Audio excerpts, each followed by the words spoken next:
Hello नमस्कार दोस्तों, मैं शिवेंद्र आप सभी को स्वागत करते हैं शिवेंद्र ब्लॉग में। कैसे हैं दोस्तों? उम्मीद करता हूँ आप लोग बहुत अच्छे होंगे।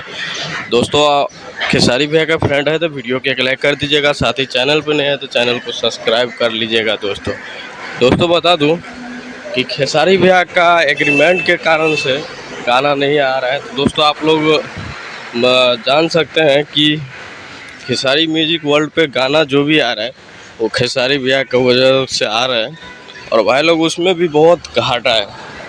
तो भाई लोग एग्रीमेंट जैसे ही ख़त्म होता है ना, वैसे ही मतलब समझ लीजिए कि गाना धक आएगा। तो भाई लोग चलते हैं, अगले वीडियो मिलेंगे फिर से। अपना ख्याल रखिएगा और ऐसे ही ढेर सारा प्यार देते रहिएगा।